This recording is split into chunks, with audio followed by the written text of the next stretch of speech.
everyone. Jane Monreal here with you. You are watching Live Impact News on WCNC Plus, a Wednesday morning. We do know that Porter Ridge High School graduation that is taking place right now was postponed from last night because of weather. As we take a look this morning right now, and we can see why they have postponed it to this morning. Things are looking bright. It is nice. And we do have meteorologist Chris Mulcahy now in the house. Ooh. It is the live Impact studio. Yes. Is that our Wednesday quasi-stationary front? That's what they call me right there. No. My nickname today is Chris Pick of the Week. Oh, yeah. So, no, but seriously, today is the pick of the week, and my real nickname is Quasi-Stationary Front. 88 degrees. If you were watching yesterday, you know exactly what we're talking about. If not, you think we're crazy. Or you just think we're crazy anyway. That's true, and actually I think that verifies to a certain point for all three of us.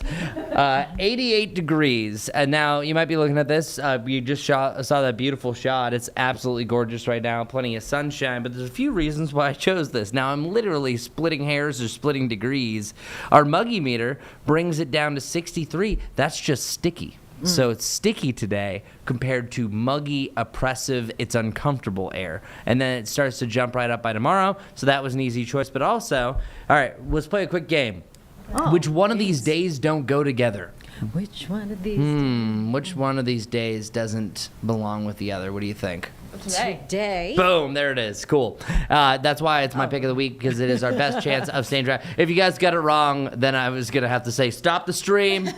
Stop. We need to start over. Nope, we're live. No, but it's an obvious point that I have a 0 here. Now, there is the lightest chance that we will have some rain in the area, and that's primarily further off towards the east. But I really just want to make a point that today is also the best chance that you likely are going to ignore a lot of that jazz. Here's what it looks like on our Futurecast. Oftentimes, whenever there's any thunderstorm chance, I'm going to show you this graphic. This is the thunder zone. So the thunderstorm zone in the blue represents that chance for a storm to bubble up. So yeah, that does include the Charlotte area. It's this time of year. It's very volatile. We have this little front that's still dancing around, the quasi-stationary front, and that is down towards the south. But what that's doing is, since it's just around Charlotte and areas southeast, that's where you're seeing most of the activity. And actually, hey, I want to rewind this. Check this out. See, notice how there's one storm near Charlotte, and then you have storms to the southeast of that. Let's see if I can bring up a tool. Hold on. This gets me pretty jazzed. Who are you calling a tool? Myself. No. So, all right, check this out. So I want you to focus in on this cell and this cell. Watch what happens when I press play again. How one goes towards one direction, one goes towards the other. So this is a prime example of what's happening along the stationary front, that you have things that are riding towards it. You also have two conflicting what's called outflow boundaries. So you have that cool air that comes from the rain of these storms. It accelerates outward. So you have those two happening. So most of the activity is really southeast of our area. But if you live around Albemarle to Wadesboro, you will have a chance for rain mainly later on this evening. But as you saw, not much actually happening in the Charlotte area, so really good news for us. After today, though, things start to change. We start to up that moisture content. We return all of that to the forecast, and that's going to make it feel a lot more humid and uncomfortable going forward. So one more time, here's a look at that front. It's dancing towards the south. It tries to work its way back towards the Charlotte area, and then eventually it's going to burn itself out. And the main reason why we're going to have so many rain chances going forward is just because of plain old summertime heat. It's this time of year that you don't necessarily need a front. Now, a front makes things a lot more prevalent, but what's going to happen is really after 2 o'clock each and every day, and I'm going to become a broken record going forward when you hear me talk about this stuff, because each day is pretty much the same. I have a high of 86 to 88 all week long. I have a 40% chance for rain pretty much all week long, except for today. That's why it's the pick of the week. But watch what happens at 2. You have an isolated storm. You have a few more that start to bubble up hitting the evening. I actually think our evening and overnights are a lot more storm-filled than the daytime. Oftentimes it's trying to break the cap. This is Thursday evening around 7 o'clock. That's rock and roll. If you're grocery shopping, that's wet bags for a lot of us. And then we're also going to have a chance for some leftovers. So those dying out storm systems that are well west or southwest of us, so they can sometimes work into the area. And I think we see that heading into Friday morning.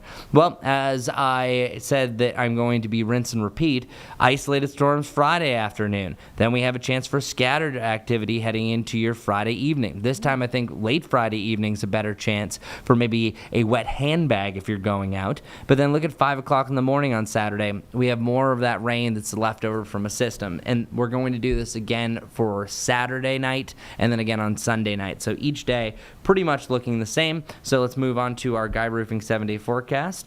You can see, don't forget, dads, fathers, it's Father's Day on Sunday. Oh, yeah. I got my tea time for 8:30. Pretty excited. Thank you, good Kim, for that. you. Yeah, All right, very Kim, excited. good job. Yep. Going to Skybrook.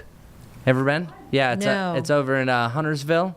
Okay. Yeah, no, Nice. I'm really excited about it. It's a harder course, so I'm going to spend most of my time looking for my ball, but that's okay. Happy Father's Day. I'm okay with seeing the 40%, and that's one of the worst things we have for our weather apps, because you're going to say, oh, man, it's going to rain. No, if you have a tea time or doing anything in the morning, you're good. Even at after 2 o'clock, you might be just fine. It's actually unlucky if you're getting one around 2 o'clock, but then those storms start to build steadily through the afternoon. So soon, I'm just going to say, hey, it's a typical summer day, Right. but I'm really trying to hammer home here is that we forget what this pattern's like. We forget how this happens pretty much each and every day. So in sum, I could have saved so much of your time. I could have said, hey, summertime pattern, y'all, sets up back again You know tomorrow. what's up. But I do want to show one more thing. Okay. Then I swear I'll let you guys your impact time. elsewhere. Okay, so I showed you 86 to 88 the next 7. Look what happens on day 8, 9, and 10 of the extended forecast. Whoa. 90, 91, 93. Now, that would technically be a heat wave. So our first heat wave of 2025, technical definition of heat waves really changes from state to state.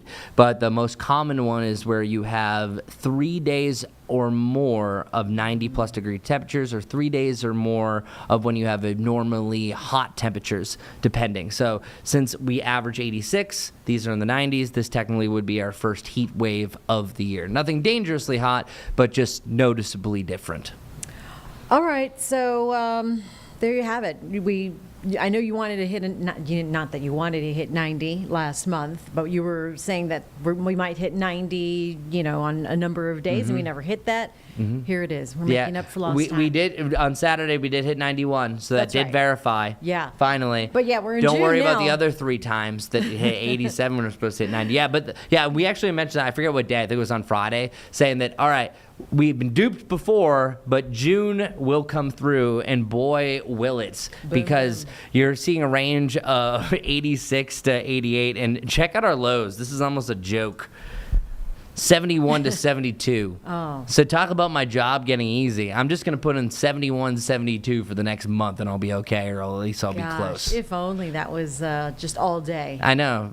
Yeah, wouldn't that be nice? And speaking of, because of that front, it didn't really drag in that much nicer air for Charlotte. In the mountains, we're talking very about the nice. mid to the upper 70s. It's a Love. kind of a crisp air instead of the mugginess. So if you really don't like this and you really want that, all you have to do is just drive northwest 2 hours. And take a hike? And take a hike. And we're saying it in a nice way. You're saying it nice Yeah, Yes. take a hike. I did that a couple of times last year. Just to went, escape the heat? went to Boone, Yeah. took the hike in the morning. It was so nice. That's but a then good idea. the afternoon storms came through. And Sure. It was like we were running. But not today. No, because one thing, the mountains aren't even in my thunderstorm zone today. So like today is perfect. Today's nice. Today, tonight, anything in the mountain. Yeah, at one point, Boone was at 49 degrees this morning. So that really just shows Oh, wow. how we took a big step back there. Charlotte, Yeah. it is crispy. That's I crispy know. air. It's a Florida winter. That is a Florida winter. Full moon was beautiful. You saw it? I mean, like 11 o'clock last night. Okay, nice. I nice. mean, that was close to being. That's 99. Yeah, Right? we round up at that point. Yeah, I it's did- like 99 point something. Yeah, I would need my glasses and my superwoman eyes, which I don't have. So. Well, You know, Oh, there you go. Hey, you live, you still learn. it was big but enough it was that you very could see nice. It was beautiful. it. It wasn't a micro moon, at least. Exactly. All right, Chris Mulcahy, thank you very much for joining us here. We'll Always see a you pleasure. around 10 maybe. Yeah, I'll be back at Another 10. check because- 10 on the dot. Because weather is what we do with the Weather Weather's what we Impact do. team. Don't forget Brad Panovich starting his weather show at 6:30 here on WCNC Plus, and bringing great information in the moment as it comes in. And because things are happening in the later afternoon and in the evening, it's really important that we have that anyway. So Yeah, and I also want to bring up another good point here is think about the time that they're doing this at 6:30. How many times do we have active storms at that point? Yeah. I've been Exactly. with Brad a number of times tracking storms and everything, and I think one of the biggest advantages that you have is Brad has taught me a lot, so I'm able to do Brad in my own way. But oftentimes, if you're watching us on WCNC Plus, you're going to be warned of a storm before the National Weather Service is going to warn that storm. Multiple times I've been with Brad, we said, oh, look, this is rotating. And we've called it before anything was actually a tornado warning. We actually did that for the Monroe one that we had that was about an EF1. So, yeah, it's a really big advantage. Now, there'll be some days he's just going to be raising your weather IQ. Other days, you're going to be tracking some storms, learning a lot, and just wait until the peak of hurricane season. It's going to be very active during that half hour. It's going to be good. It is good. And so this week we are debuting our chief meteorologist, Brad Panovich, here at 6:30 on WCNC Plus for live weather impact news. News you can use. 6:37 Just every keep night. us on. Yeah. And us really, on. that's the point.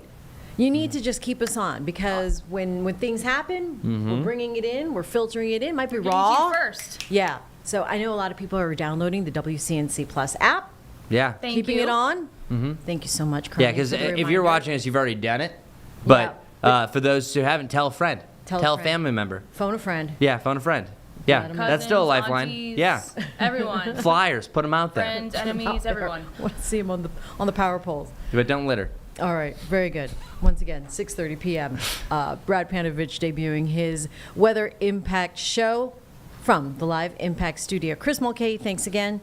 See you in about 47 minutes. I can't wait. I also like your specificity. Good job. 47 it is. 47 minutes, right? I think I got that right. No, you nailed it. All right, No, it was awesome. Oh, And great at math. I was a finance major, believe it or not. Oh. Yeah. I need to interview you. Forgot about that. I need some Forgot advice. about- Don't ask me to balance your checkbook.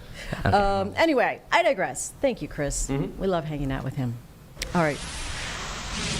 Bringing it back here now, and the latest on the LA protests with President Trump deploying Marines a couple nights ago. California Governor Gavin Newsom blasting the Trump administration, remarks last night for sending the National Guard and Marines to quell more protests over immigration, protests in LA and the streets there. Let's get the very latest now with Chris Pallone in Washington.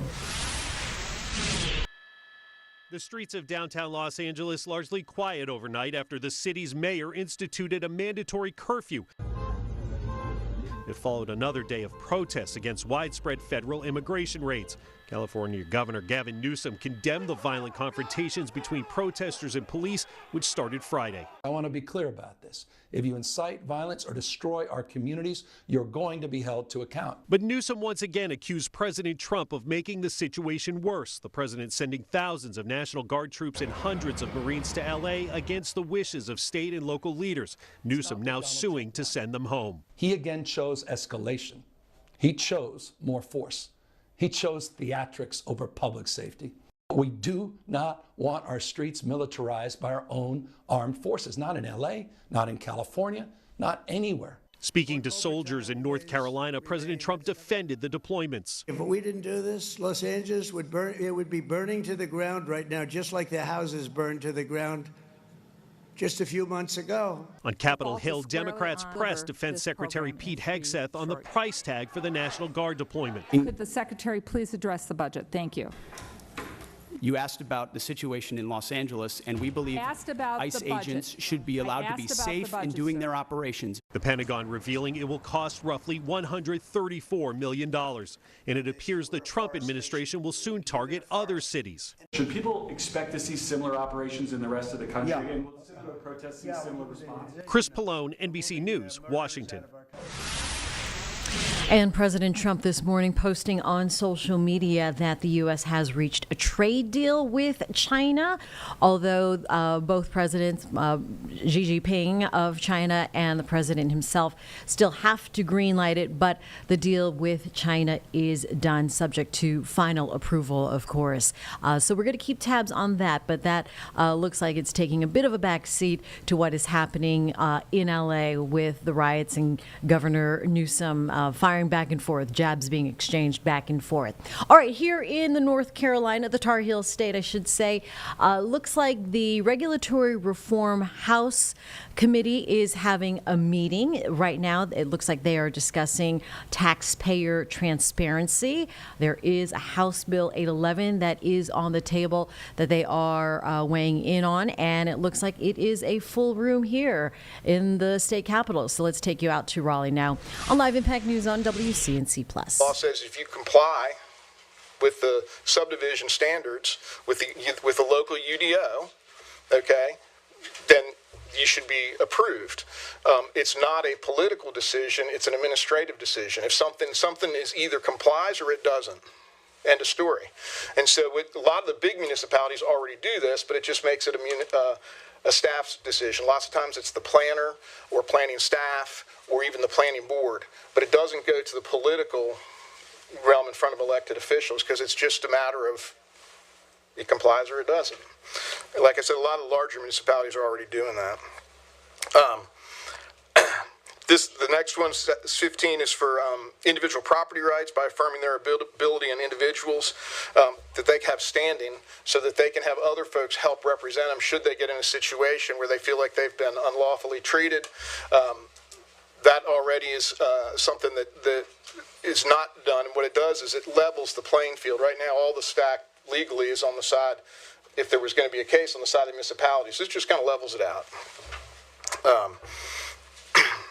Attorney's fees, in the statute it says may be. If you have to go down that road, may be awarded. This just basically says shall be rewarded. Plan consistency, and I remember back when I was on town council, there was a time when if you were going to make a motion for a plan to be approved, that you had to state that it met with the land use plan of the town.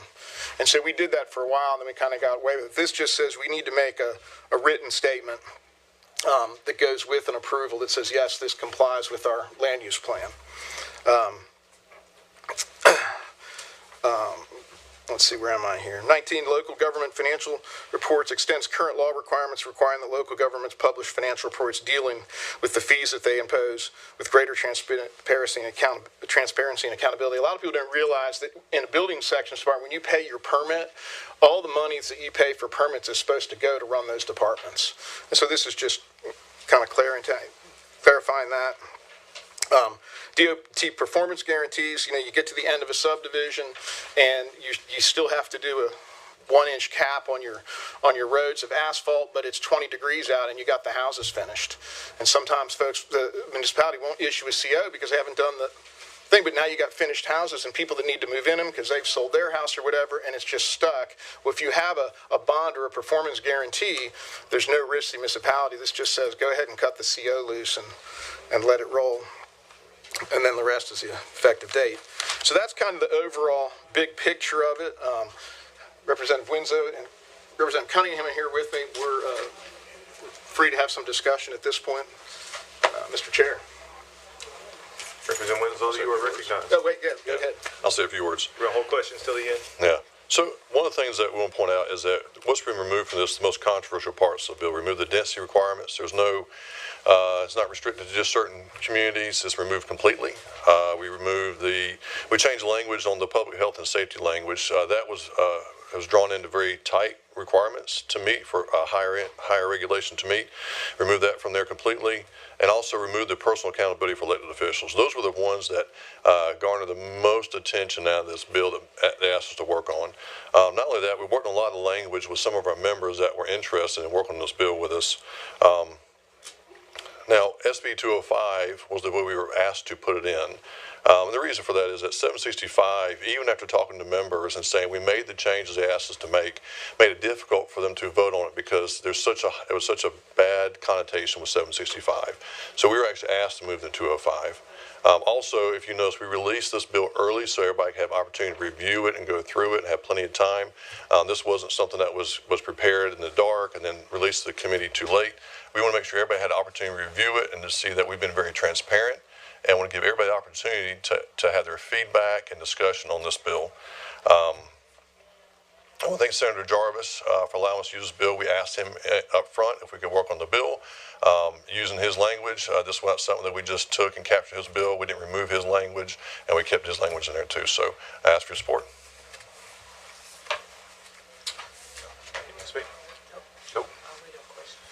All right. Anybody want to get in the queue for questions? Pricey, I already got you. I did. Look. It says favorite legislative Swiftie. Brown.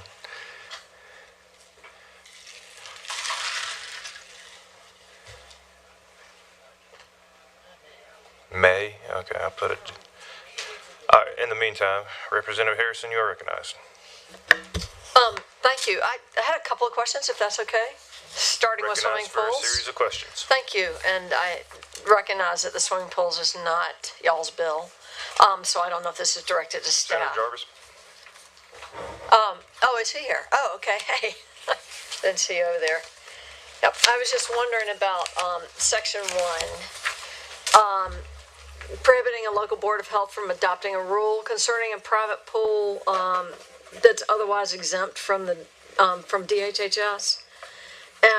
But at the same time, in the other section, local boards of health are allowed to adopt rules more stringent in areas regulated by the Commission for Public Health, where it finds a more stringent rule is required to protect the public health. So I guess I'm trying to figure out I don't know that those two seem to sync up very well. If the local government thinks you need a more stringent ordinance, and then this Section 1 prohibits an ordinance unless the DHHS has established one.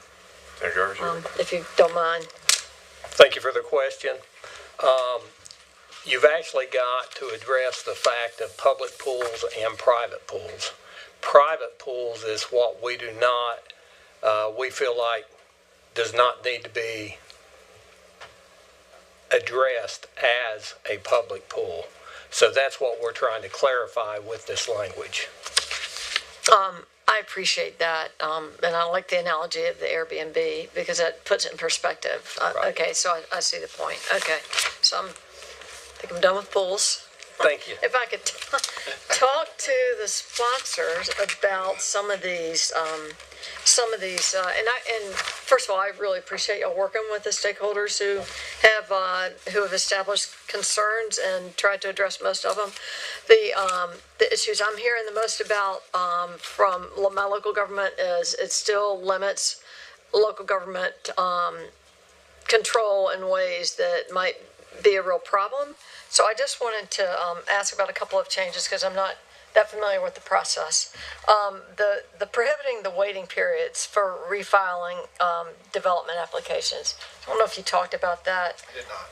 If you mind explaining that a little bit better, please. Yeah, so what happens when you go through, I'm sorry. You're recognized. Okay.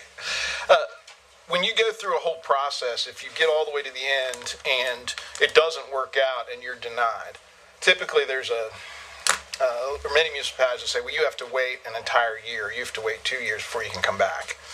And so what this does is say there's no waiting period, because what that really does is, this goes back, it's a property rights issue. Now you've got an owner who's just kind of stuck.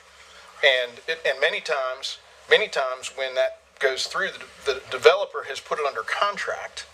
It turns down, it's a year wait, he walks away, now the owner can't do anything with his property. He's not going to be able to sell it. Can't, you know what I mean? And so this just was It's more a property rights issue than anything. Okay, if I could follow up, these are sort of based on concerns that I'm hearing, so these may be the interpretation of the email sender rather than a ban on conditional approvals. No, it's not a ban on conditional approvals. It's a ban on asking for stuff outside of what the law allows you to ask. And so that's the only clarification, because what's been happening in some places is they ask for things that just outside of their authority.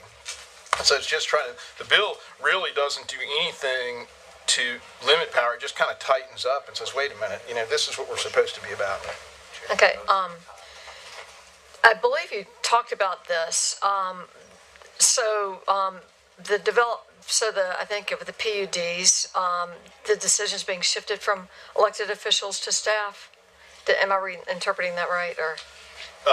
Yeah, well, yes and no. So, zoning changes always go before an elected official. Law requires that the board vote on a zoning change. A compliance case, and this is where it gets a little different, a compliance case is not a zoning change. It's not required to go before the elected body. It's basically, the elected body and the citizens have produced a UDO, a Uniform Development Ordinance. And when you come before the planner and the board with something, you already have the zoning. Like, I don't have to change the zoning. This zoning is with the property. And you submit something that is a use under that zoning. It's just a matter of compliance. Does this meet our UDO? And if it meets the UDO, then it should be approved. It's very specific that you should be able to get it approved. What happens is when we the staff, some municipalities will make it go before the elected board. Then it becomes a political decision. It's not about the UDO. It's about temperature in the room sometimes. And so what this does is just kind of says, and what will happen even when it does that is the planner will issue a staff report and say this complies. But that, unfortunately, sometimes doesn't carry the weight, doesn't carry the day, which it's supposed to, because that's why we have a UDO. So what this says is that it can be staff approval. In most of our large municipalities, this is already taking place. This is just try to take a little bit of the heat out of it. And in that same section, it's permanent. It's valid indefinitely, is what the summary says. Well, it would be that other part that says they're 3 to 5 years. It goes from 2 to 5 years for site plans before they sunset. So it would be that plan would be that site plan approval, which is what we're talking about, would be good for 5 years. And currently, it's not. 2. Okay, that's what you're saying. It moves from 2 to 5 years. So what happens is if you get something approved and you don't act on it in 2 years, it's called a sunset clause. It's no longer valid. You got to come back to the body. What's happened is it's gotten so complex that it's really difficult to make it all happen in time. And so making it 5 years gives you a little more flexibility, particularly with market fluctuations. Okay, I think that's all for now. If I could come back I know I have comments, but I want to let other questions be asked. Absolutely. Thank you. Yes, ma'am. Representative Brown. Thank you, Mr. Chair. I have a potential series of questions, if that's all right. Recognized for a series. Thank you. Respond to a series. All right. Thank you, Representative Zinger, and all the other bill sponsors on this. While I'm generally supportive of a lot of the regulations in here, I do have some concerns, and I would like to get a little bit of clarity on this, particularly about expanding the causes of action provision. I know the bill, or the law as it currently is, only applies to ordinances that are established by town councils or city councils, and the PCS in front of us expands that from ordinance to development regulation. And I looked up what a developmental regulation is in the current statute and the definition, and it's a lot of stuff. And my concern is that it's going to open up our towns and cities to a lot more lawsuits, a lot more potential legal action. I'm in Mecklenburg. We've got we have a city attorney and a lot of staff on hand to handle lawsuits like that. But I do know that we have a lot of smaller towns that may not have that ability, and it worries that it can have some potential adverse effects on some of our cities and towns. So if you just give a little bit of background on that, please. Yeah, I don't think so. I think this is a self-policing mechanism. You know, right now, the towns and municipalities have everything. They have the entire treasury of the taxpayer base. They have a staff attorney. They'll get appointed an attorney by the League of Municipalities if something happens. And so they're loaded for bear already. The other side is not. If you're going to do it, you need to pony up. You need to do what this does is just kind of levels the playing field a little bit. I'm not expecting a lot of lawsuits to come from this. I mean, I think it's really, you know, Sam Colt said it best: an armed society is a polite society. And so if we even the playing field some, I just expect everybody to be a little more polite, a little more, you know, working towards what the UDO says. Brief follow-up. Yeah, I know, and I get the disparity between the amount of attorneys. I guess my concern more is with the amount of things you can bring a lawsuit for.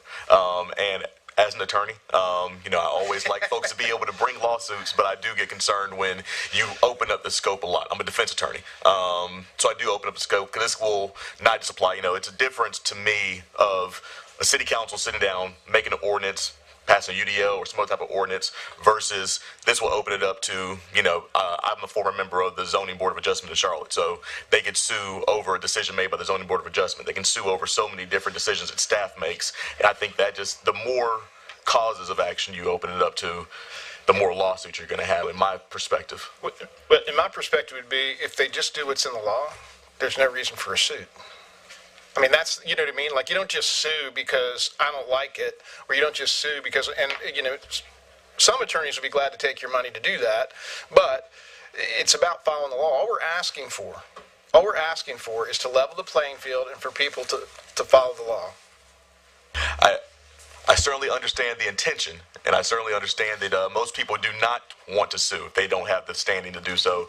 But from my perspective and what I've experienced in my career is, folks will feel wronged and they will bring lawsuits even if they don't have the justification, and that's where, you know, frivolous lawsuits happen all the time, and we've done legislation to combat that. So I don't want to belabor the point, but that's just a concern that I have in an otherwise, you know, piece of legislation that I'm generally supportive of. I do have that concern from my experience, and I'd be happy to talk with you offline about it. Well, and I'd be glad to, you know, if you've got a solution. I mean, the entire time for this whole bill, anytime anybody's saying, we said, listen, we just need a solution. So if you've got a solution for that, I'm all ears. I think you understand what we're trying to fix. And, you know, I also heard you say, I think, that you were going to head up civil court reform. I thought. You might want to check your ears on that one, but we'll see. But no, thank y'all.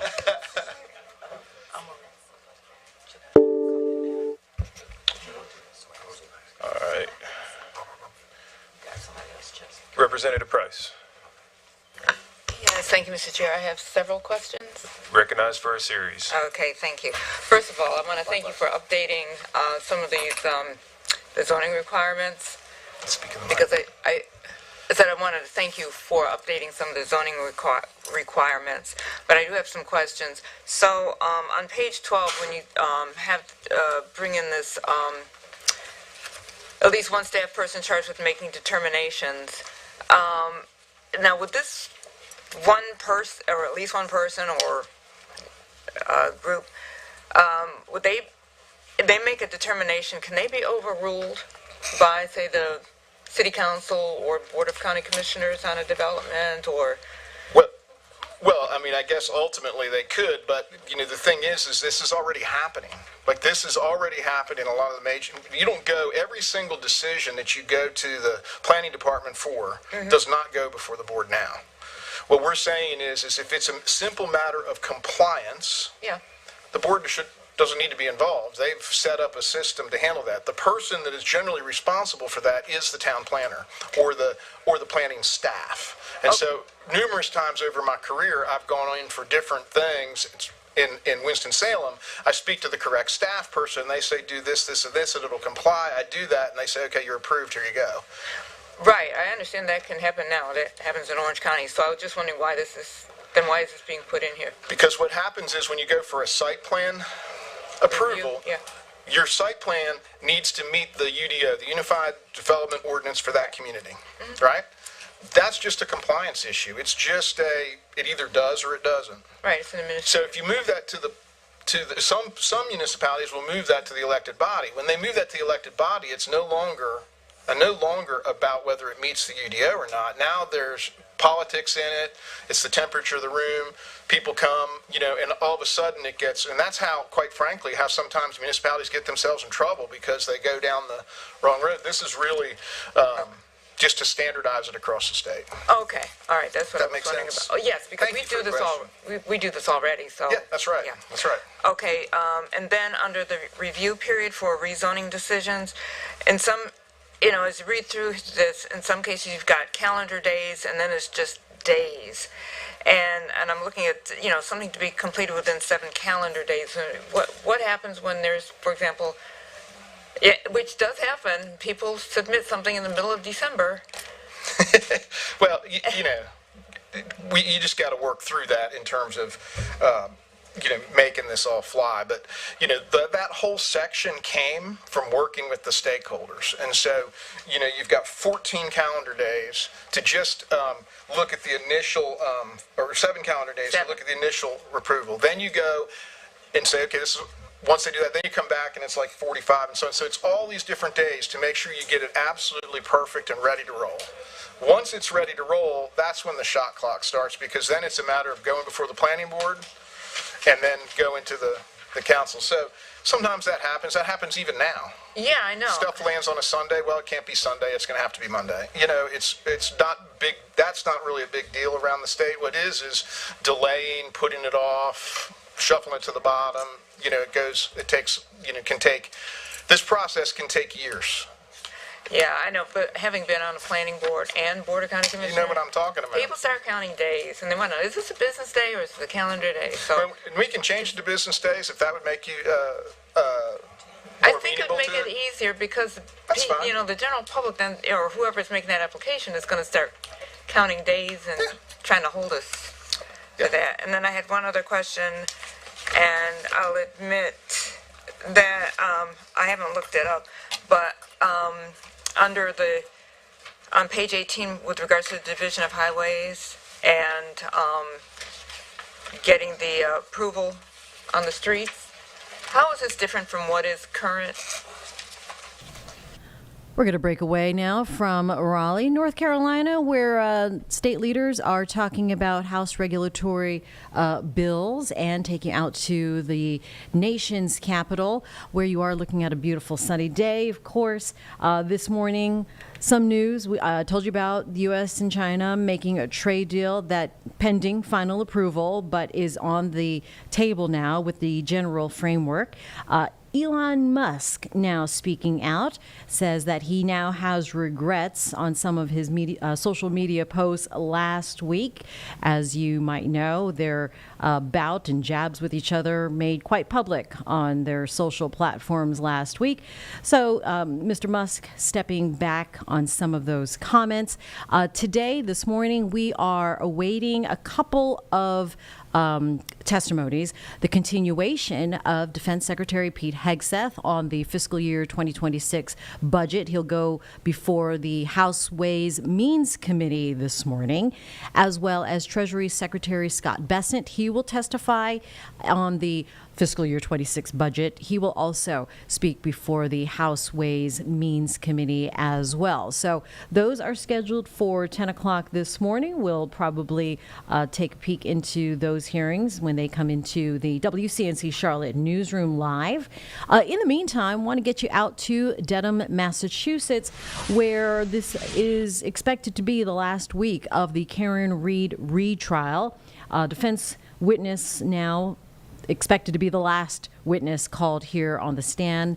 He is testifying, a defense crash expert, another crash expert for the defense, will continue his testimony right now. Let's go ahead and listen in, as this is live out of Dedham, Massachusetts, on Live Impact News on WCNC Plus. That were exerted on the taillight? It has nothing to do with force. It doesn't describe the force exerted on the taillight or on the arm. It doesn't describe how the arm would have moved as it hit the taillight. It doesn't describe how the taillight would fracture. It doesn't describe how you would actually get the lacerations on the arm. Again, all this does is generally, and I made an error there. This report, and you can see the slide says laceration. Mr. O'Keefe did not have lacerations on his arm. What did he have? He was diagnosed with superficial abrasions. Is there a difference between a laceration and an abrasion? There's a distinct difference, both biomechanically and medically, yes. Is that an important distinction? That is. Why? The first step of the biomechanical analysis is identify the injuries, and you have to take the diagnosed injuries identified by a medical doctor. So it's superficial abrasions. To put lacerations on, that's simply incorrect. So I strike the end of that. Would you describe the injuries on Mr. O'Keefe's arm as lacerations? No. Would they be more properly described in another way? It would be, yes. What's that other way? So they've been diagnosed as superficial abrasions. An abrasion occurs when there's rubbing or scraping of the skin, and it just rubs away the top layer, the epidermis of the skin. Now, a laceration is a jagged ripping or tearing of the skin, which gets down through the epidermis into the dermis.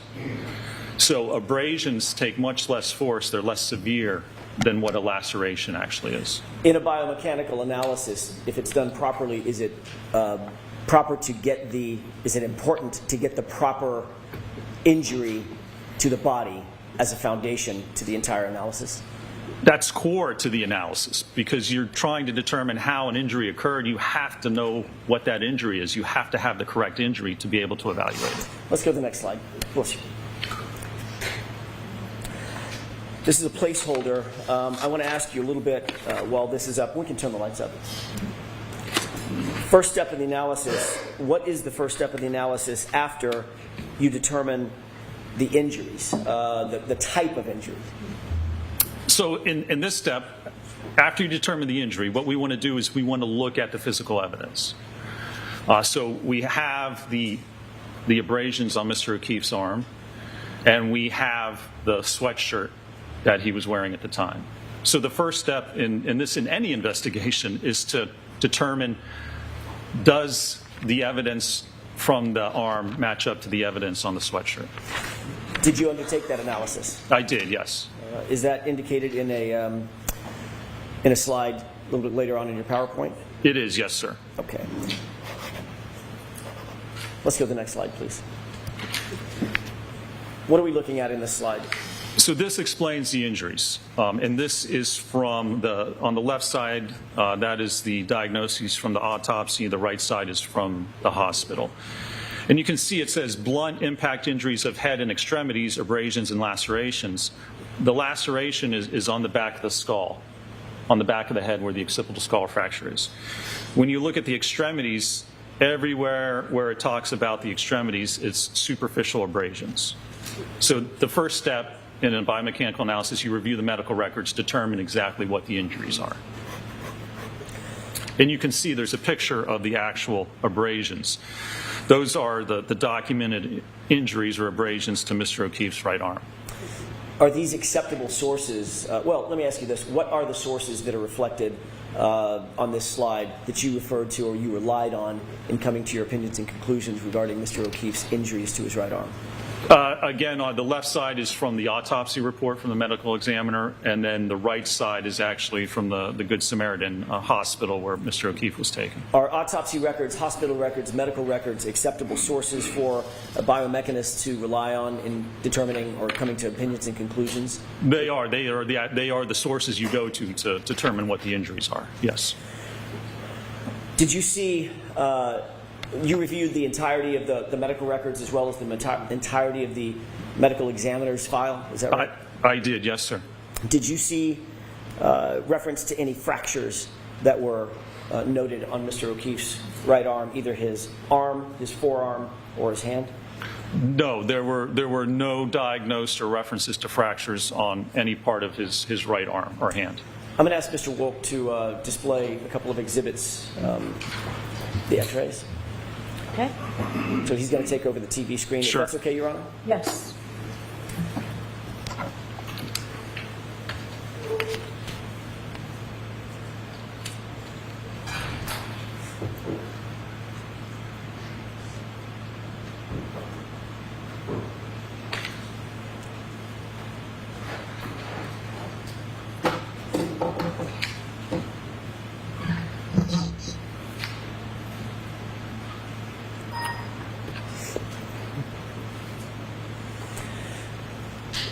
This is an exhibit that was marked yesterday. I want to say 226. I may be wrong, Your Honor. I'll get the right nomenclature in just a second. This is one of the exhibits, one of 3 exhibits that was introduced yesterday. Do you recognize what's depicted on this? That's the X-ray of Mr. O'Keefe's right hand taken January 31st, I believe. Did you review this in furtherance of your analysis? I did, yes, sir. Was it part of the medical record?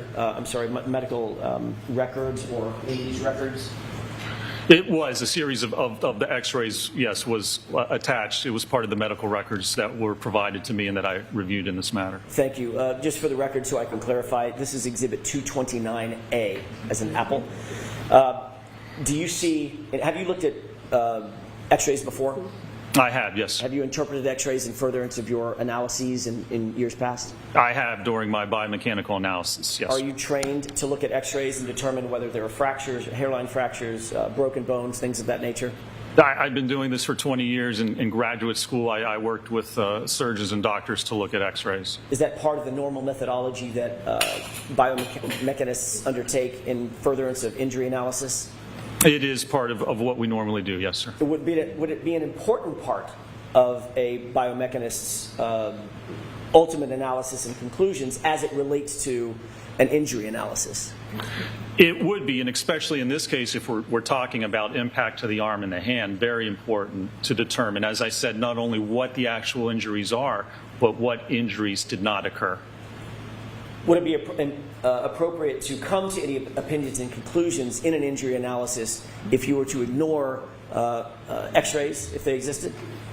No. If X-rays exist, you need to review them. You need to determine what they represent and what injuries either did or didn't occur. You absolutely need to look at them. Do you see any injuries represented or any defects represented in this X-ray of Mr. O'Keefe's right hand? I do not, no, sir. Can you describe what you do see or what you would expect to see if there were injuries, broken bones, torn ligaments, things of that nature, swelling? What would you expect to see? You could actually see the fracture lines on the bones. They are evident along the hands or along the ulna and the radius. Any dislocations you see, there would be a difference in the space at the joints between the bones.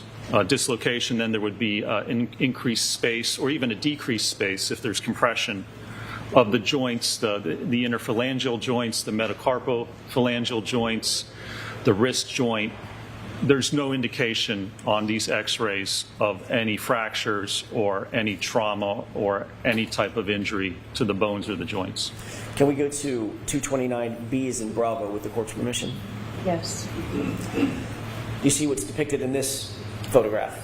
I can, yes, sir. What is this?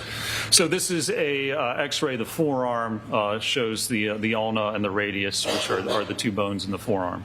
Do you see any defects, injury, trauma to these bones or anything associated with those bones? I do not. And when you're viewing this on the software to look at the X-rays, you can actually adjust the contrast. So you can adjust the brightness and the darkness, and it allows you to go through the whole range to better evaluate whether there are any fractures. This is a little bright, so when you're looking at this, you would actually decrease the contrast a little bit. In terms of your review of this particular photograph, what did you note in terms of trauma or injuries at all?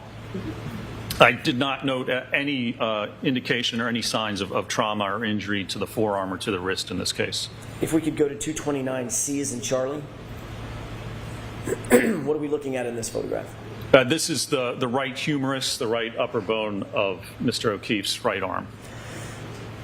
Do you notice, or did you review this in furtherance of your analysis? I did, yes, sir. Did you note any defects, trauma, injuries at all with regard to the bone is the humerus. The humerus? I did not, no, sir. What about the joints associated with the humerus, top or bottom? I did not note any injuries or damage to either the elbow or the shoulder joint either. What is your opinion and conclusion, having reviewed all 3 of these X-rays, with regard to the condition of Mr. O'Keefe's right arm, starting from the arm, the forearm, and the bones in the hand? There's no indication of any type of acute injury from the X-ray to Mr. O'Keefe's right arm, either his hand, his forearm, or his upper arm. Thank you. We can switch that back. And if we can go back to your PowerPoint.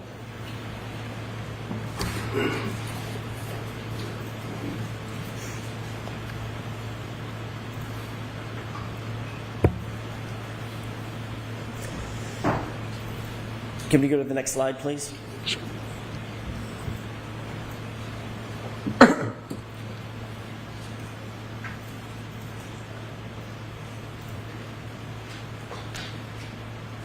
Maybe.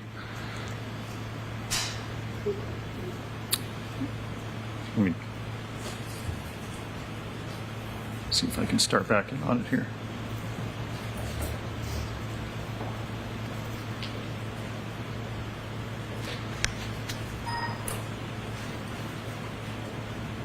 Okay, there we go. What are we looking at in this slide? So again, this is the hoodie or sweatshirt that Mr. O'Keefe had on at the time of this alleged incident. Did you consider these photographs in conducting your injury causation analysis? I did, yes, sir. What role did these photographs of Mr. O'Keefe's hoodie play in your injury causation analysis? So this shows the hoodie, and it was inspected by the police department, and it was noted, as you can see on the right sleeve by the triangles, there were 9 different punctures or holes noted in the sleeve of the sweatshirt. Can we go to the next slide, please? What are we looking at in these series of photos? So let's come to sidebar for a minute and Mr. Jackson, bring your PowerPoint, please.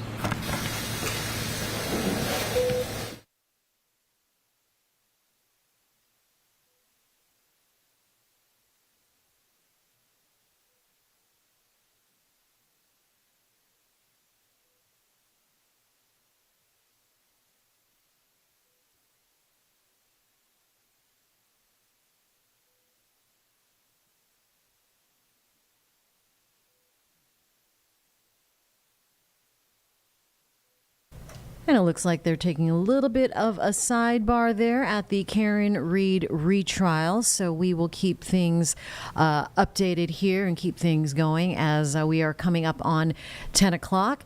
So we are soon going to expect to hear from Defense Secretary once again, Pete Hegseth, to continue his testimony in front of House Committee, the Ways and Means Committee this time, for the fiscal year 26, as well as Treasury Secretary Scott Bessent. He will also be speaking as well. That is scheduled for 10 o'clock.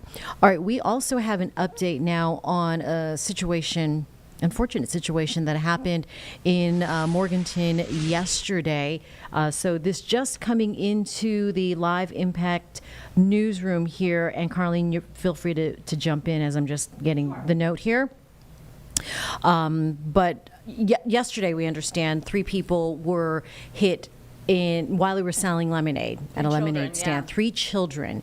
And so we had a crew go up there, gather more information, and it looks like they are now updating us on that, Carlene? Yes, it appears that we've got a update from the Highway Patrol saying that the initial investigation does not indicate impairment or speed as contributing factors. One of the drivers was charged with failure to yield the right-of-way, causing serious bodily injury.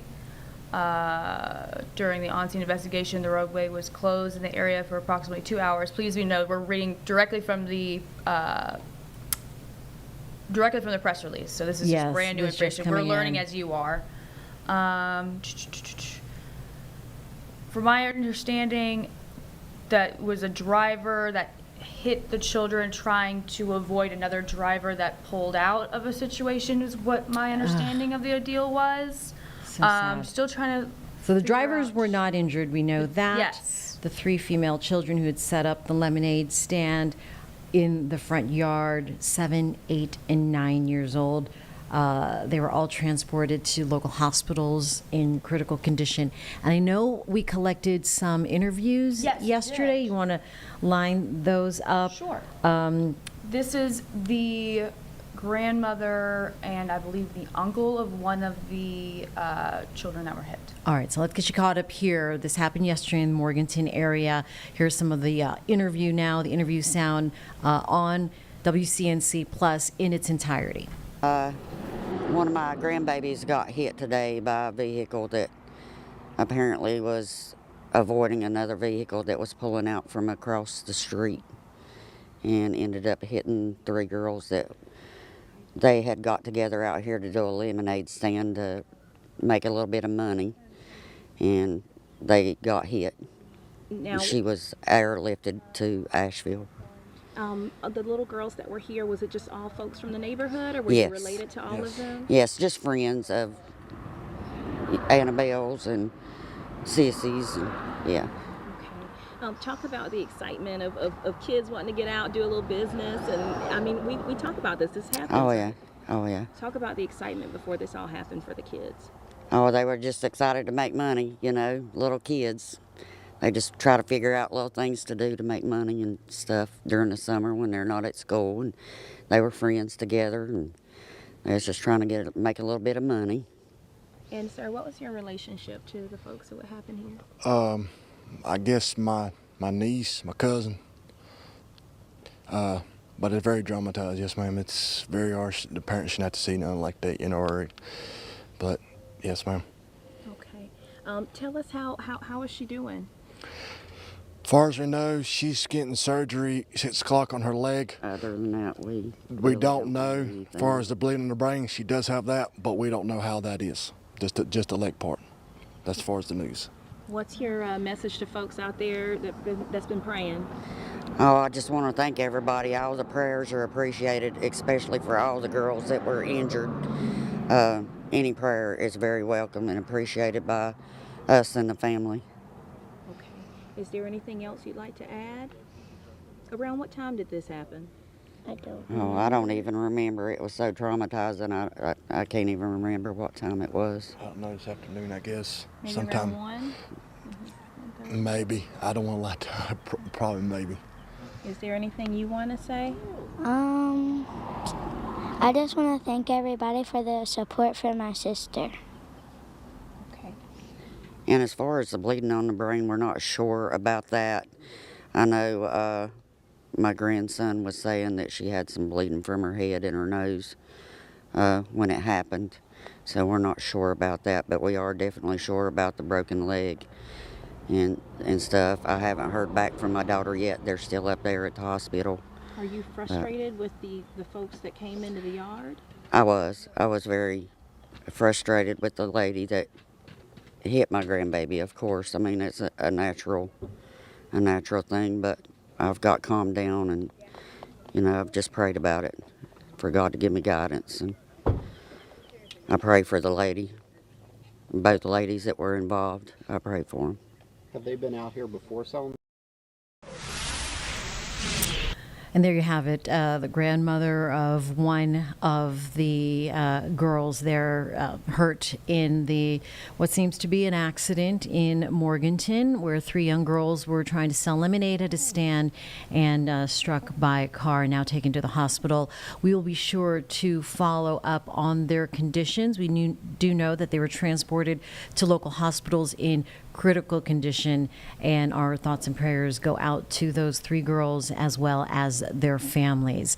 All right, we want to just sort of regroup here. Coming up on 10 o'clock, WCNC Plus is what you're watching Live Impact News on, and we thank you for watching and downloading the app to your Roku TV, Fire TV, and Apple TV.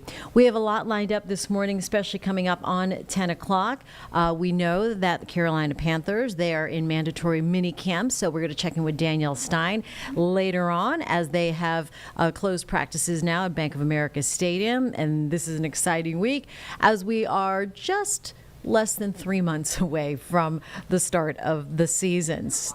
Yeah, it's going to be like this though, you know, so enjoy the summer, and we'll see how they are faring, and hopefully having a good time as they continue to train and get conditioned for the season.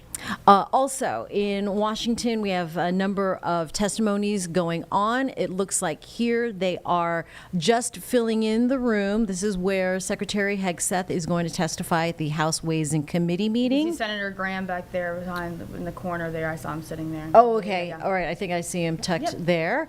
So as they get into their seats, they are supposed to start this at 10 o'clock. So we're a minute away. it has been shown that they don't exactly start on exact time, not military time, although it is the Secretary of Defense. So he's going to be talking about and testifying to a 2026 fiscal year budget. We will also hope to dip into the testimony and hearing for Treasury Secretary Scott Bessent. He will also give his testimony before the same committee for the fiscal year 26 budget. And that is scheduled here to be at 10 o'clock as well. And we do there's a White House briefing that is scheduled for 1 o'clock this afternoon. So really the key here is what I'm trying to say, is once you download WCNC Plus, you keep it open as we watch Secretary Hegseth now enter the chamber there. So it does look like things are somewhat running on time. Well, look at that, right? And a number of ICE protests are scheduled for across the nation as well. So a lot happening on this Wednesday. We want to get you caught up right now. We're going to, by the way, we're going to go back to this, but we're going to get you caught up as we are top of the hour.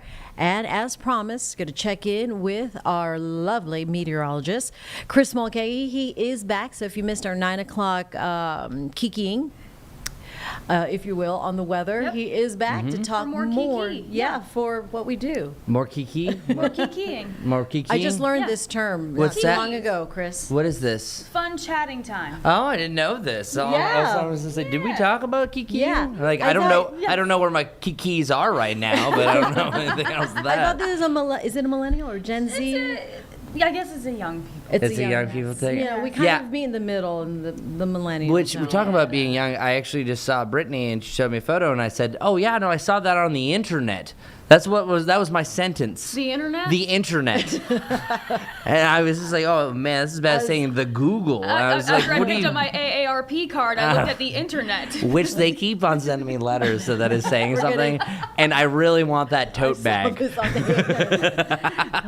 They also have the organized things that you can put in the trunk.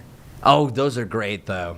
Yeah, so AARP does give that out too if you sign up. No, and there's great discounts. You do not need to be a geezer in order to get that. I think You have to verify on that. Yes. Oh yeah. Oh yeah. Yeah, you don't have to be boomer. Yeah, I'm telling you, and if you get your letter in the mail, I literally just got one, and the tote bag is probably the best I've ever seen. A bunch of pockets. Oh really? Great for the beach. Yeah, I know, right? Love the pockets. All right, and this is not sponsored by AARP. I'm just letting you know. We have to be clear. Happens when we were talking about the internet. So as this weather report goes out to our folks on the internet. Yes. On the internet. What do we need to know today, Chris? We need to know something is that sometimes to make a weather forecast, it takes a team.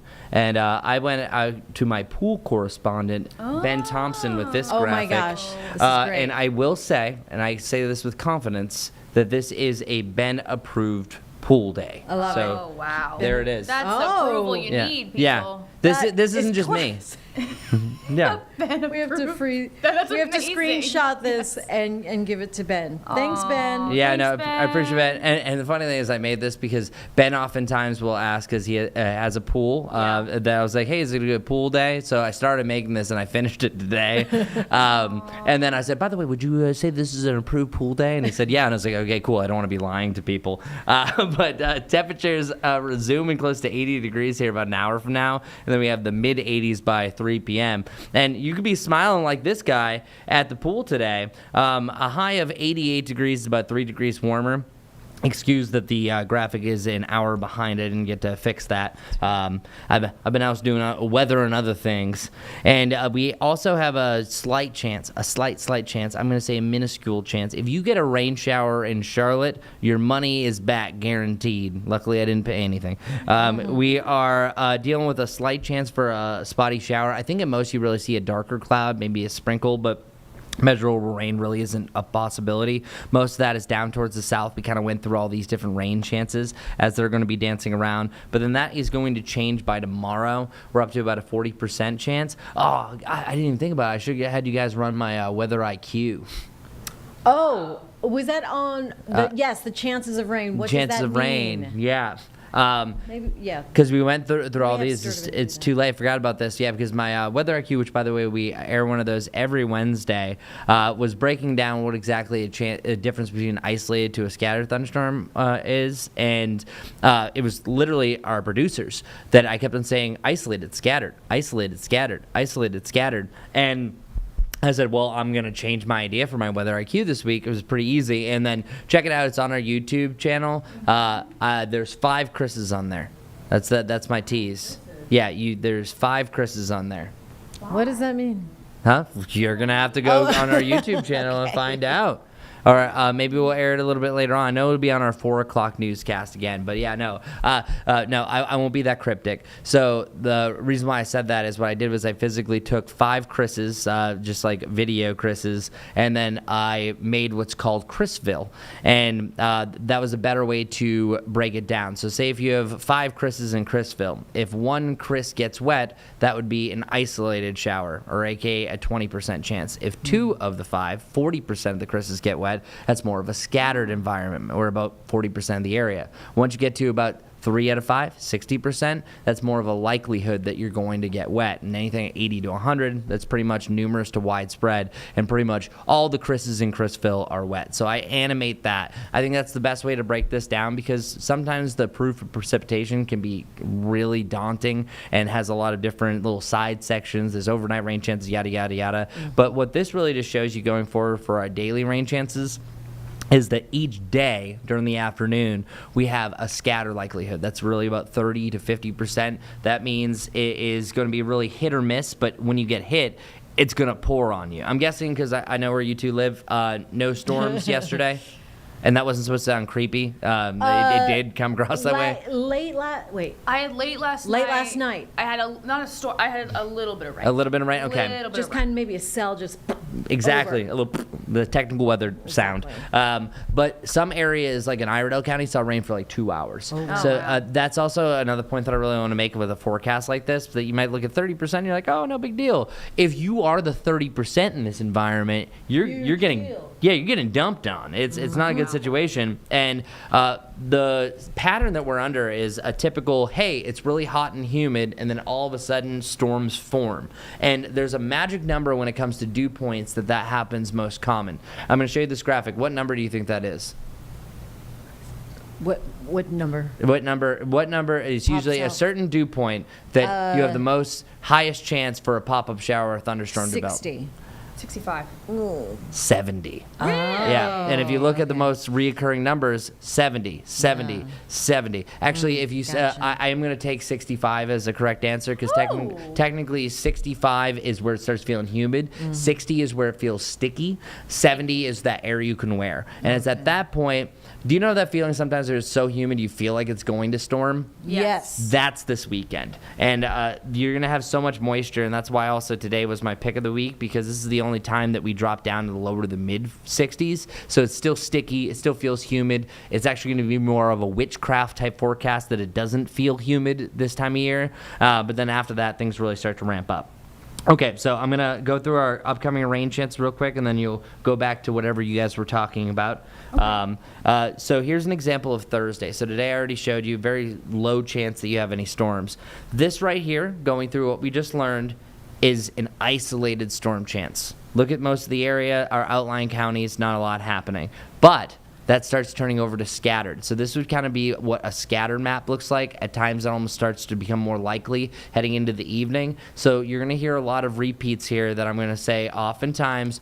Isolated chance during the afternoon, scattered to likely chance for storms during the evening. Because look at all this rain that happens overnight heading into Friday morning, then we dissipate. Then Friday afternoon happens. We have isolated storms, especially for the mountains, where it starts to become a little bit more scattered heading into the evening, and then more likely through the overnight. So we have that kind of reoccurring pattern that's going forward for your Thursday, for your Friday. And for that extended forecast, 86 to 88 each day pretty much has a chance for that storm, especially heading into next week. And then I already showed it to you last hour. Next Wednesday, Thursday, and Friday, likely in the lower to even the mid-90s, so the hottest air of the year. So here we go. If that's your thing, get ready for next week. All right. Well, Ben Pool approved. Yo, yeah, but we might have to have like a 3-day Ben approved pool stretch, getting that out. Ben approved. Before 4 o'clock or something. Yeah, no, and careful, if I have a PNG of any of you, you're probably going to end up on one of my graphics. So, yeah, so send me PNGs of you. Well, Carlene's turkey made it. Yes, turkey. On a graphic. Turkey's on there. Yeah, I love adding little Easter eggs as well. Did I ever show you my lunchtime forecast? Let's just have a little bit of fun. All right, so I'm going to... I call these Little Chris's, and I want to add a lot more of these. Gosh. This is not the forecast for today, by the way, but it's close. Wow. Yeah. See? Look how much fun you're having. All the tricks. Yeah, and that's how I eat hot dogs. I got to sway back and forth. I have a napkin ready. I'm looking around. I'm perceiving, enjoying myself. I'll take a sunshine share. Yeah, no, so, and this is just a side note and completely random the way my brain works, is I'm literally starting to work on adding more of these little guys. So if any of you two ever want to be a part of my graphics, let me know. It would be an honor. We can add them to the Impact Studio playlist. Okay, what do we need to record on? All you have to do is stand at the green screen, do something fun. Great. All right, very good. Cool. Do that. I could have asked you that off of live air, but I'm glad that we did. Now people know. It's the process. Yes. It's a process, right? It's how the sausage is made. Yes. Yes. For better or for worse, yes, behind the scenes. BTS. Yes. BTS, nice. Hashtag. And kikiing. Kikiing. All right. Now I'm going to go find my kikis, as I mentioned, so goodbye. All right, go find them. Bye. But seriously, I don't know where they are. Seriously. Chris Mulcahy again in the Live Impact studio on WCNC Plus, and we're going to check in with Danielle Stein a little bit here in a few minutes, actually. See how sticky it is out for her, because she is covering all Carolina Panthers this week as they are at their mandatory mini camp. Okay, so as promised, let's get you over to Washington, D.C. It looks like Senator McConnell is speaking right now. It is for the House Ways Means Committee, as they are going to be listening to Defense Secretary Pete Hegseth testifying now before the House Committee on the fiscal year 26 budget. Let's go ahead and listen in live on WCNC Plus. It is real and growing. Your Undersecretary for Policy acknowledged this reality in his confirmation hearing this spring. But the capabilities America needs to prevail in such a conflict do not seem to be reflected in the requests we've received from OMB. So there's a lot we need to cover today. We'll invite you to make opening statements in just a moment, but with that, I'd like to turn to Senator Coons. Thank you, Mr. Chairman. Thank you as well, Secretary Hegseth, Chairman Kane, Ms. McDonald, for joining us here today. We are confronting a world more dangerous today than at any time since the Cold War. And our nation needs and deserves a strong and coordinated response to deter the threats we face, to protect our freedoms, and keep our citizens safe. The last several administrations correctly prioritized China. The People's Republic of China is the pacing threat to our nation's security. More recently,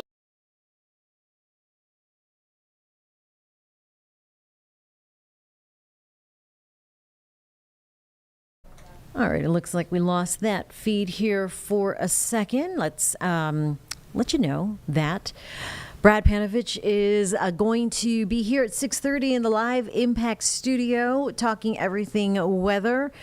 So again, just keep it here on WCNC Plus on your Roku TV or your Fire TV. Again, 6:30 Monday to Friday. Let's get you back out to the hearing on the 26 Budget House Committee meeting.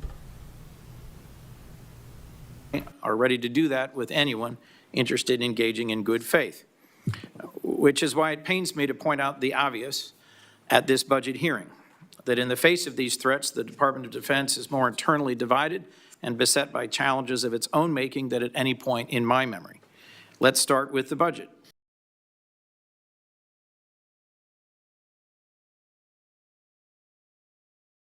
First time.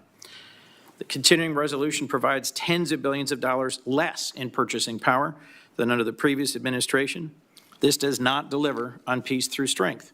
No one on this subcommittee wanted this outcome. Mr. Secretary, we appealed to your office to timely and publicly oppose a CR as all previous secretaries had done.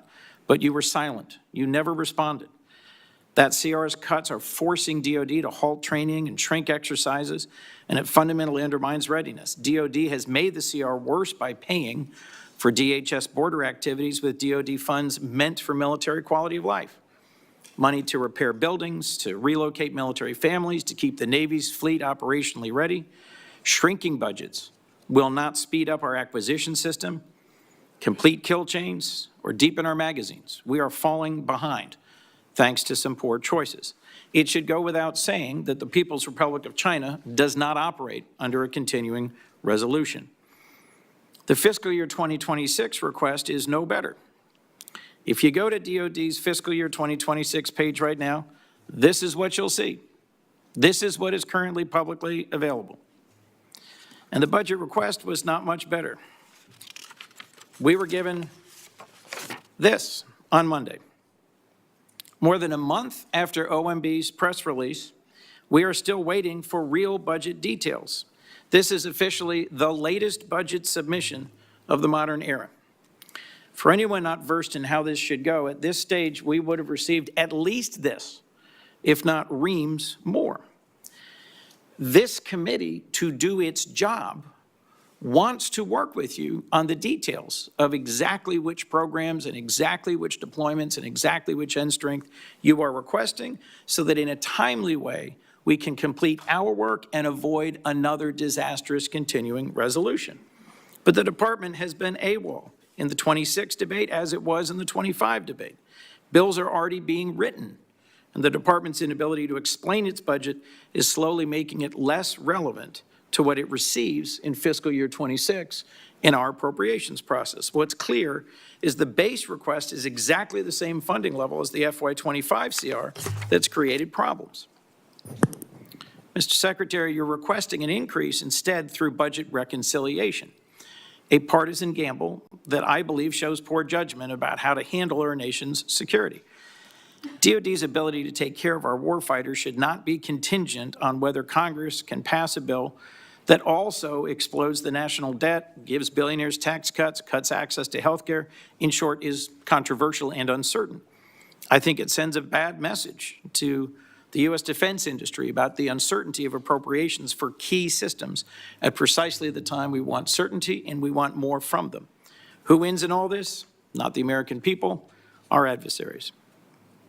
Mr. Secretary, I'm also concerned that far more of your time so far has been spent inside the building on culture wars rather than outside the building deterring real ones. This administration began by firing a long list of qualified uniformed leaders without cause. The chairman of the Joint Chiefs, the chief of naval operations agency, the U.S. military representative to NATO, the director of the Defense Health Agency, the head of the Coast Guard, and all of the service judge advocates general. Continues to push out tens of thousands of civilians who should instead be repairing our ships, testing equipment, providing health care. It's rooting out fully qualified, combat-proven service members solely because they are transgender to satisfy a petty animus. And it's censoring service academy libraries so that no future leader of our military can read Maya Angelou or Janet Jacobs' book on the Holocaust. Even Jackie Robinson's World War II service photo is not safe from culture warriors. In January of this year, any patriotic American who met the qualifications could serve our nation, and the Marines at 29 Palms were training for the Indo-Pacific, not the streets of Los Angeles. We worried then about our enemies rather than each other, and we should return to that model. We also, frankly, need to get back to partnering with and supporting our allies. This administration has publicly and repeatedly threatened to seize the territory of NATO allies and retake the Panama Canal. The president paused aid to Ukraine, both intelligence partnership and military support, in the middle of their just war against one of our primary global enemies. And at times, rather than help and partner with our allies, we've levied massive tariffs against our partners. The department's fiscal year 26 request compounds these mistakes by explicitly eliminating assistance to Ukraine and slashing security cooperation with allies around the world, sending exactly the wrong signal. Our global network of strong allies is our asymmetric advantage. The administration's budget request may try to abandon our allies, but this Congress should not. I'll also cite a predecessor in your role, Secretary Mattis, who testified to Congress that we need to complement strong investments in defense with comparable investments in diplomacy and development. In fact, I think he once said famously, if we don't spend adequately on diplomacy and development, I will need more bullets because we will be in more wars. Yet DOGE has shredded our development work, shredding trust as well with partners and allies. Last, I'm troubled by the chaos and poor judgment that have been on full display from the Pentagon front office. Terry, you should not have shared operational details of U.S. military strikes on signal with other executive branch officials or personal acquaintances. Mishandling important and sensitive military information in the middle of an operation by a secretary is unthinkable. You've also fired several top aides, and you've been unable to hire a new chief of staff for months. Mr. Secretary, this cannot continue. Your responsibilities to our troops and our nation are far too important. We cannot win the fight for the future without allies, nor deter China and Russia without a functional Department of Defense. And we on this committee simply cannot do our job without an adequate budget submission. I welcome partnership on these important priorities, and I look forward to discussing why we haven't been able to achieve that so far and where to go from here. Thank you, Mr. Chairman. Ms. Secretary General, go right ahead. We're anxious to hear from you. Well, Chairman McConnell, Ranking Member Coons, distinguished members of the committee, thank you for the opportunity to testify in full support of President Trump's proposed fiscal year 2026 budget for the Department of Defense. I'm honored to testify today alongside General Dan Kane, Chairman of the Joint Chiefs of Staff, and Bryn McDonald, who is performing the duties of DOD's Comptroller and Chief Financial Officer. We're also very proud to represent and serve our warriors and their families. Today, as they do every day, they're keeping America safe. They're defending the homeland. They're standing up to Communist China. They're working hand in glove with our allies and partners, and they are achieving peace through strength. This morning, I'd like to start by thanking this committee and Congress for your bipartisan leadership to give our troops a big pay raise in 2025. This included an additional 10.5% raise for our junior enlisted service members, E1 to E4. Thank you also for improving other initiatives that will improve quality of life for our warriors and their families. With a focus on our troops and their loved ones, I've directed additional actions that will further improve their quality of life. These include making historic investments to improve living conditions in barracks and base housing, reforming the PCS process to reduce the cost and stress of these moves, and improving the quality of care provided to our defense healthcare system. The best part of our job, of my job, is meeting and interacting with the troops and their families. I hear their concerns. I know how it feels to face these challenges. I've been there recently. Each of these initiatives responds to feedback I or we have received directly from the force. We will keep listening and keep looking for ways to improve their quality of life. Under President Trump's leadership, this budget puts America first and gives our warriors what they need.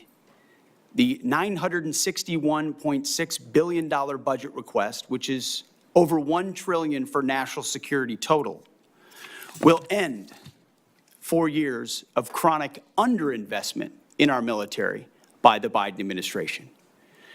Now, as is custom with first-year administration budget releases, additional time was necessary to implement presidential initiatives. So in the last 4 months, we have moved very quickly to reverse course after 4 years of weakness and mismanagement. We found nearly $30 billion in savings across the department. We killed wasteful programs, targeted bureaucratic excess, and redirected funding from Biden-era priorities to President Trump's priorities. Working with the Department of Homeland Security, we increased border security, to say the least. We reduced China's malign influence in our hemisphere. We defended freedom of navigation in the Red Sea. However, because of so much deferred maintenance, we still have a lot of work in front of us to achieve peace through strength. So to carry out the President's mission, we've set 3 priorities for the department: restore the warrior ethos, rebuild our military, and reestablish deterrence. First, we're restoring the warrior ethos. President Trump charged me to focus relentlessly on warfighting, lethality, meritocracy, standards, and readiness, and that's exactly what we're doing. We're refocusing on what's important: our warriors. We're sweeping away distractions and bloated bureaucracy. We set standards that are high, equal, and unwavering. DEI is dead. We replaced it with a colorblind, gender-neutral, merit-based approach.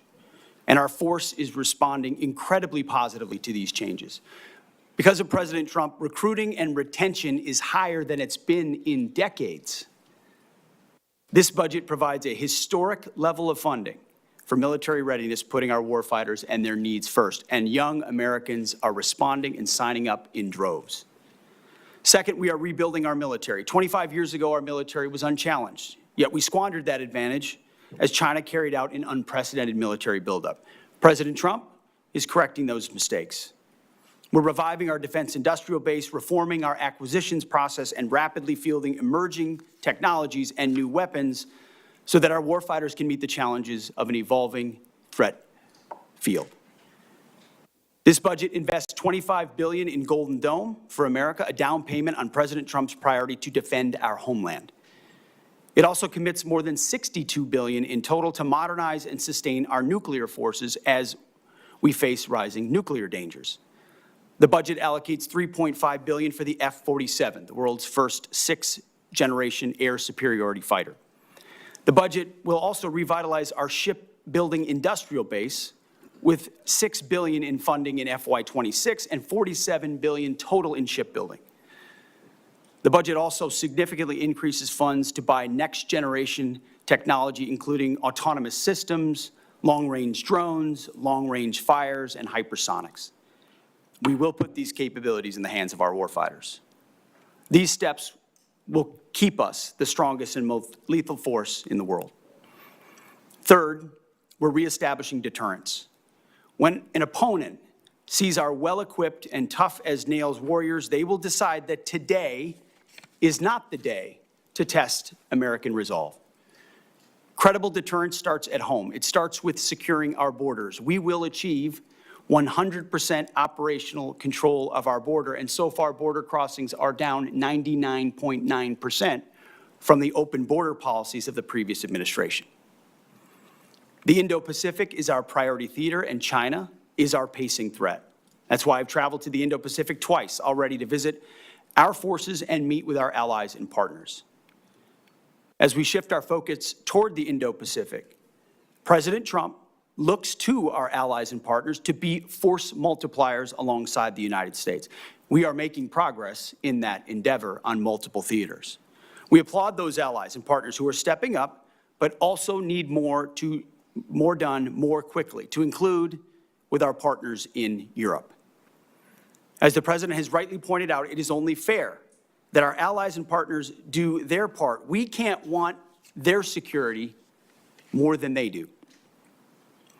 The Defense Department is executing a common-sense agenda to achieve peace through strength. The threats we face are serious. Our investments to counter them must also be. That's what this budget does. It matches capabilities to threats. We long for peace, so we must prepare for war.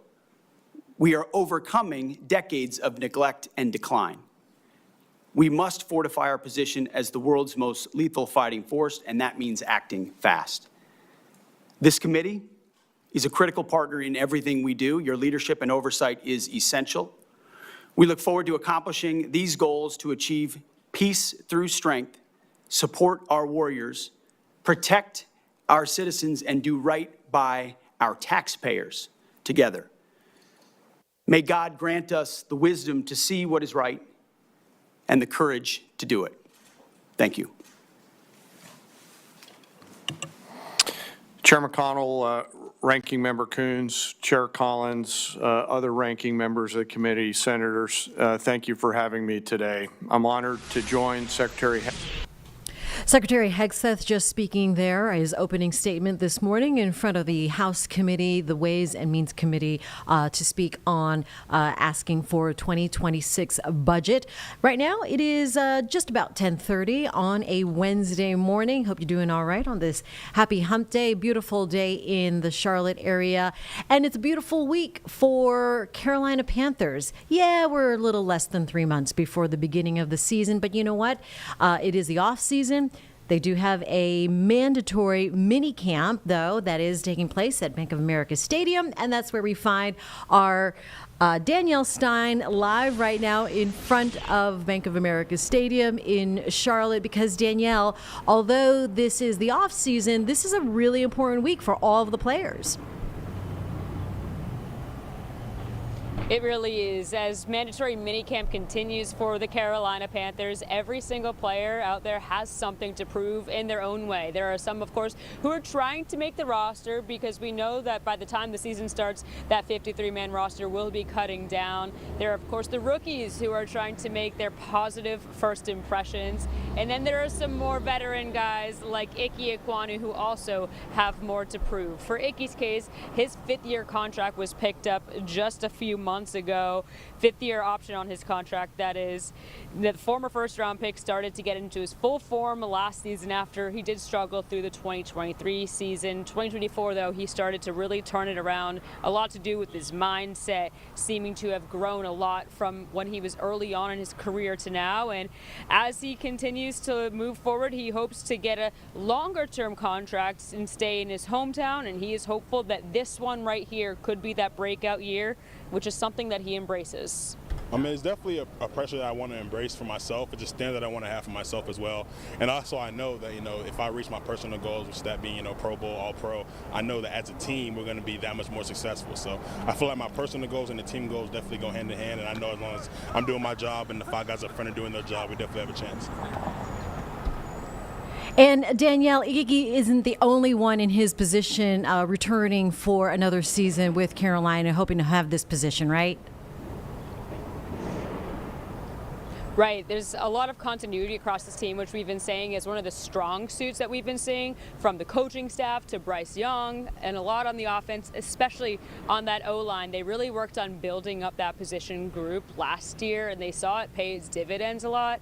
All five of the starters on the O-line last year, with Modem, with Hunt, who of course had a fantastic year last year, Lewis and Corbett, all of them will be back for another season. So Ike was telling me yesterday that it's really positive to see that the front office really believes in them as a unit, keeping them together as they keep that chemistry building and have some even more time to work together coming into this new season. That is so much part of it, is the building that chemistry in the off season so they can fight for each other on the field, and hopefully we'll continue to see Ike. All right. Danielle Stein in Uptown Charlotte for us this morning. Thank you. Absolutely. For the OTAs happening this week, as we hope for the best for all of our Carolina Panthers to keep on keeping on. All right, we are back here in the Live Impact studio right now, and we'll take you back out to the Hegseth testimony. Right now, General John Kane speaking, Chairman of Joint Chiefs of Staff. He is speaking in front of the House Ways Committee meeting for fiscal year 26 requests. Here he is on Live Impact News on WCNC Plus. And it does appear that the shot is frozen. Military, but our allies and partners, the interagency and industry to deliver the capabilities that we've got to have. Finally, the President's budget reflects our mandate to be ready, always on the account, anticipating the next fight, not fighting the last fight, in order to deliver for our force and their families. And our force and our families are most important part. This budget makes meaningful investments in our service members and their families, improving quality of life, housing, and medical care, and the moving process. As long as our most precious asset, our people, are properly armed, integrated together, and ready to go, our citizens will be defended, our enemies deterred, and our nation safe. Speaking of keeping our nation safe, I want to highlight the gunnery sergeant behind me, the senior enlisted advisor to the chairman, who after 37 years of selfless service to the nation and as the nation's highest ranking enlisted service member, will retire from the service later this month. And he and his wife, who's also a Marine, have gone all in over and over again. It's an honor to serve every day alongside some of the most extraordinary warriors, civilian teammates, civil servants, and our families in this nation have ever known. I assure this committee that the Joint Force remains committed and ready to go. With your continued support, we'll maintain the competitive edge that we need to have. I'm also reminded to always remember our deployed service members right now and their families who are right now, as we sit here today in this hearing room, out there doing our nation's business. And I would ask us all to remember our fallen and their families who continue to show us what right looks like. I thank you for the Congress and this committee for the support, and I look forward to your questions. Thank you, General. Mr. Secretary, probably won't surprise you, but I'm going to start with Ukraine. And I'm going to ask you a series of questions, but I don't want you to linger on any one of them, but answer the series of questions in one answer. Number one, who's the aggressor and who's the victim in the conflict? Russia's the aggressor. Which side do you want to win? As we've said time and time again, this president is committed to peace in that conflict. Ultimately, peace serves our national interests, and we think the interest of both parties, even if that outcome will not be preferable to many in this room and many in our country. Which side is President Xi pulling for? Well, as was stated by both of you, we obviously understand, unfortunately, under this administration and the policy, under the previous administration and the policies they pursued, it has driven Russia and China closer together. So there's no doubt that China would prefer that Vladimir Putin have a good outcome. But it would also prefer a prolonged conflict that would keep us and other countries tied down and incapable of paying attention to the malign influence of China elsewhere. One thing I'm sure we agree on is we don't want a headline at the end of this conflict that says Russia wins and America loses. And given the fact that all of our adversaries are communicating with each other, that's extremely important if we're going to continue to play the role in the world that the vast majority of members of Congress think we should still play, particularly now that our adversaries are more significant than they have been since the Berlin Wall came down. With regard to the money we're spending, what's the return on the investment of our security assistance to Ukraine? Senator, I would just say, given the approach of President Trump, that's not the headline, regardless. The previous administration, under the Obama administration, Crimea was invaded, and we gave them blankets. Under President Trump, during his first term, he gave the Ukrainians javelins, and the Russians did not invade. Under Biden, the Russians did invade, and aid was slow-walked incompletely, and as a result, it became a gridlock. Thankfully, the javelins that President Trump provided actually stalled the Russian advance. Now here we are at a place where Vladimir Putin knows that President Trump is strong. He knows his word means something, and as a result, a negotiated peace in Ukraine makes America look strong, makes us look like we understand the state of the world and where we want to be focused, even if we understand that Russia's the aggressor, and we applaud the efforts of the Ukrainians. There is a moment where you have to recognize what exists on the battlefield and that a better outcome is a negotiated peace to stop the killing and stop the slaughter. And our budget reflects that perspective. If I may, Mr. Secretary, I'm not here to defend the previous administration. They were completely inadequate anyway. And I think you could make an argument that the precipitous withdrawal from Afghanistan was like a green light to Putin. But we are where we are. And beating up the past is not a plan for going forward to the future. What has benefited the United States, I think you would agree, 38 different states have produced weapons or parts of weapons out of the money that the Ukraine supplemental package passed last year. 2 new members of NATO now increased spending by virtue of all of our NATO allies, which President Trump deserves part of the credit for encouraging that. Vladimir Putin probably guaranteed it would happen. Everybody seems to be moving in the right direction, and then they look at us and wonder whether we're in the midst of brokering what appears to be allowing the Russians to define victory. I think victory is defined by the people that have to live there, the Ukrainians. And I don't think they're going to ever conclude that victory means basically adopting the Russian views on all this. So what do you make of what the Russians are up to? They don't seem to me to be too interested in talking.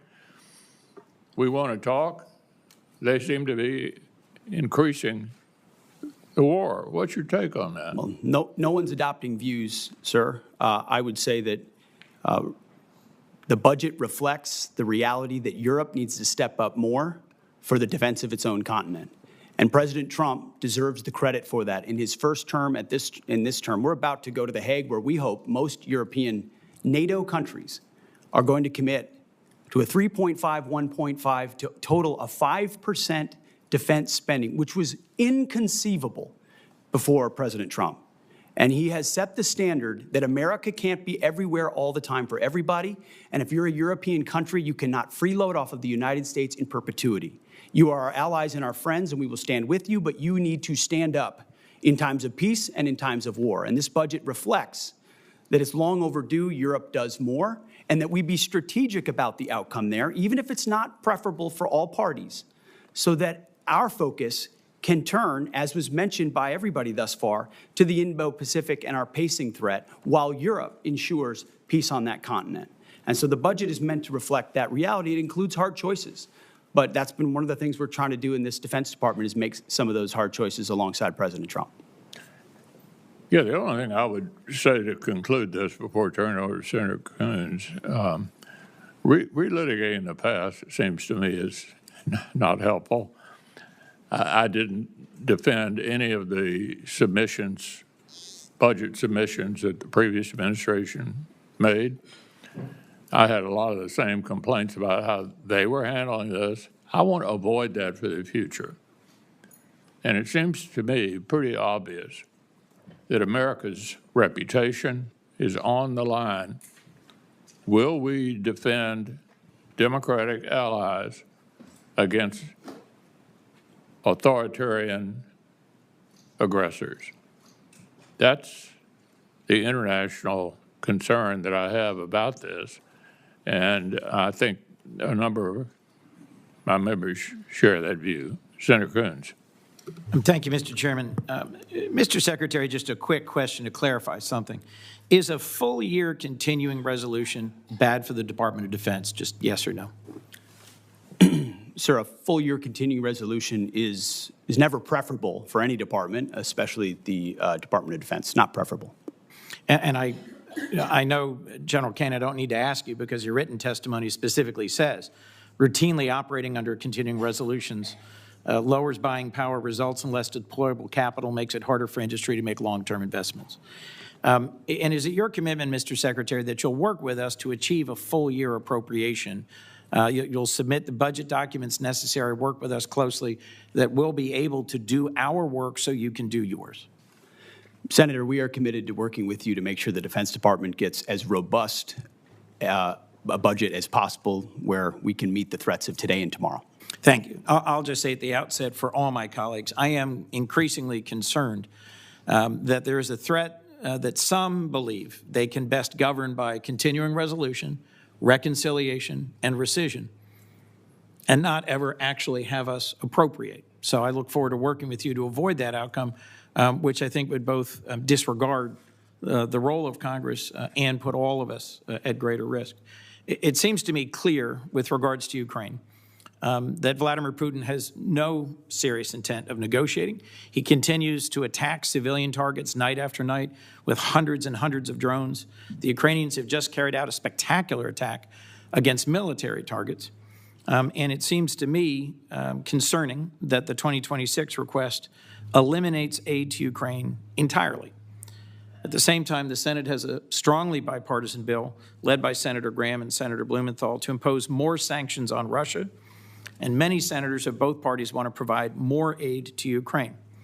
Would you agree, Mr. Secretary, that the United States should use every tool it has at its disposal, including additional sanctions, to pressure Russia to come to the table to negotiate a just and lasting peace for the war in Ukraine? Senator, every tool at our disposal? No. We have a lot of tools in a lot of places. Let me be more narrow. Let me be more narrow then. Apply. You said, and I'll take some exception to this, that our European allies cannot freeload off the United States in perpetuity. My impression is that Article 5 of the NATO treaty was only invoked once. It was after 9/11. And a significant number of our European allies and partners deployed to Afghanistan alongside us and suffered significant combat casualties. In the first 2 years of the war in Ukraine, a war of Russian aggression, 50 other countries stepped forward, deployed military support, delivered materiel, provided financial and operating support, and at regular meetings of the Defense Contact Group, your predecessor led that process of deploying military assistance. What message do you think it sends? That as Ukraine continues to suffer day after day of punishing attacks on civilian centers, we're not using the $3.8 billion in presidential drawdown authority that remains to send additional air defense and interceptors, and you yourself chose to not attend the Ukraine Defense Contact Group. Mr. Secretary, why not use the already appropriated presidential drawdown authority to deliver defense material badly needed by Ukraine? Well, Senator, as you know, the presidential drawdown authorities 71 through 74 still apply, and they are still flowing. There's some in reserve. To your question about my statement, and I served with a lot of NATO allies in Afghanistan as well. Incredibly capable Canadians, Brits, and Australians, and others. And grateful for them. And I've gotten to know a lot of them in this process going to Brussels. Amazing people, amazing countries. Thus, I was struck, Mr. Secretary. But we also wore a patch on our shoulder. That said ISAF, International Security Assistance Force. And you know what the joke was? That it stood for I Saw Americans Fighting. Because what ultimately was a lot of flags, was not a lot of on-the-ground capability. You're not a real coalition, you're not a real alliance unless you have real defense capability and real armies that can bring those to bear. And that's a reality that Europe is waking up to quickly, and we're glad because they're our friends, and we want them to be safe and free and secure. And sometimes that takes true talk and tough love, and they've responded very well to that because we want them to succeed. And Mr. Secretary, let's just make clear for the record that our military partners in Afghanistan included many who served and died. Our Danish partners and allies on a per capita basis Don't try to make it look like I don't care about the investments of our partners. Of course I do. Mr. I recognize Secretary, that there were lives lost from other countries. Of but course the bulk of the effort was Americans. And an alliance needs to include other countries and be more balanced Mr. Secretary, to be a real alliance. as I pointed out in my opening comments, our partners and allies have stepped up, have invested, have engaged in the defense of Ukraine, and so should we. We should not be pursuing a ceasefire and a negotiated resolution to the war in Ukraine at any cost. Peace through strength means actually using our strength, continuing to support Ukraine, and securing a lasting peace. Putin will only stop when we stop him. And the best way to stop him is indeed through a stronger NATO. I look forward to the NATO summit. I agree with you that a significant investment by NATO in our collective security is a great investment, but we cannot abandon Ukraine. That would put us significantly at a strategic disadvantage. Thank you, Mr. Chairman. Senator Collins. Thank you, Mr. Chairman. And let me start by thanking you for framing what is at stake and for your emphasis on Ukraine. I also agree with Vice Chair Coons that the department has been unacceptably slow in providing us with the account level information that we need to draft the defense appropriations bill. I agree with him that a CR is not conducive to the smooth and effective operations of the department, but I would respectfully point out to my colleague that the Appropriations Committee reported the Defense Appropriations Bill before the August recess, and it was the Democratic leader who decided not to bring the bill to the floor. And that is why we ended up with a continuing resolution. Mr. Secretary, let me turn to you now.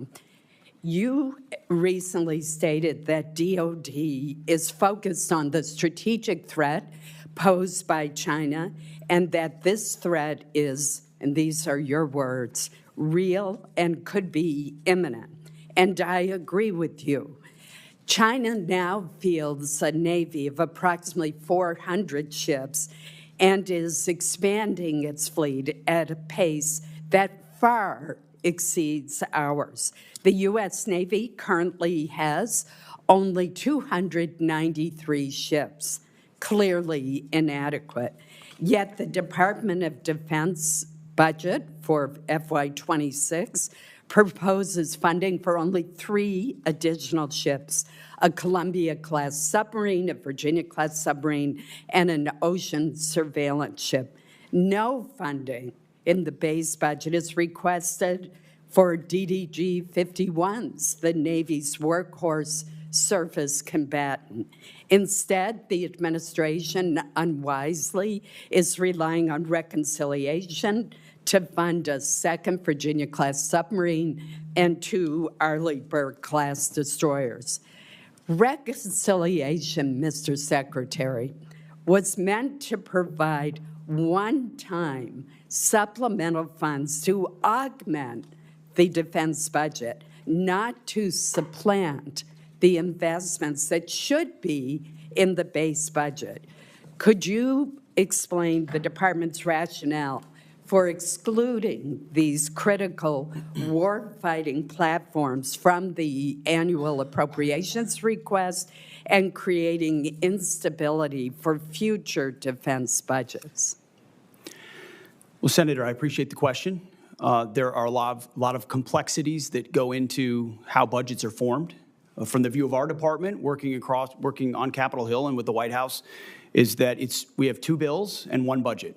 So when I look at the threats that we face in the Indo-Pacific, that is precisely as we've worked with the chairman and the joint staff and across OSD and all the COCOMs, that has precisely been the compass by which we have judged the capabilities that we need. So when you look at the totality of the $961 billion or $1 trillion total over national security, that's 19 new ships. It's a historic investment in shipbuilding. It's over $6 billion in the shipbuilding defense industrial base. It's long-range fires, it's hypersonics, it's pre-positioning stocks, it's critical munitions.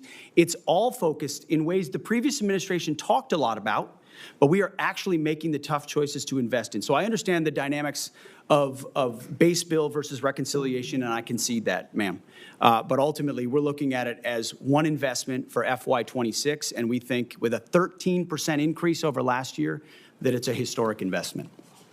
Well, I would point out that the budget overall actually provides less buying power than the FY25 enacted budget because it does not adjust for inflation. And I hope that's something that we can work together on to correct.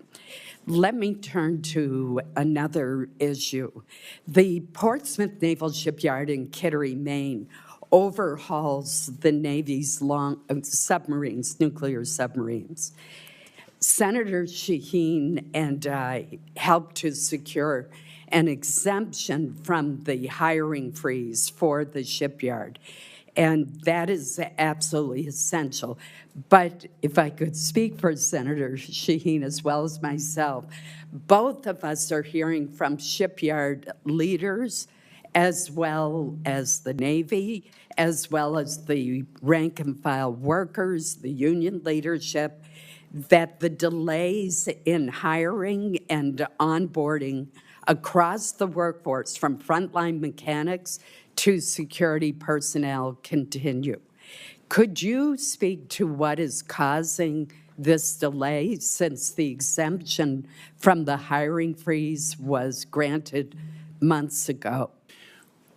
Well, it's a great point, Senator. I will have our team dive into that because that should not be the case. There was very specifically exempted because of the importance of those shipyards, and whatever we can do to speed it up for you, we will do. Thank you. Thank you, Senator Collins. Senator Murray and then Senator Graham. Thank you very much, Mr. Chairman. Secretary Hegseth, you oversee one of the largest and most important organizations on planet Earth. More than anything, the Department of Defense needs stable, competent, and strategic leadership. And much as I had feared back in January, it is not what we are seeing under your leadership. In a matter of months, you have lost top aides and reportedly struggled to hire new ones. You have fired highly respected top military officials.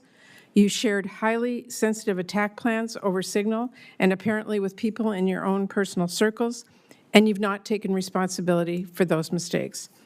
All the while, the security challenges we face have grown larger, not smaller. And then in the face of these challenges, you've taken a series of actions that weaken our posture. For example, in my home state of Washington, which is home to many DoD installations critical to our Indo-Pacific strategy, you have pushed out almost 2,000 highly trained civilian employees, including at Puget Sound Naval Shipyard.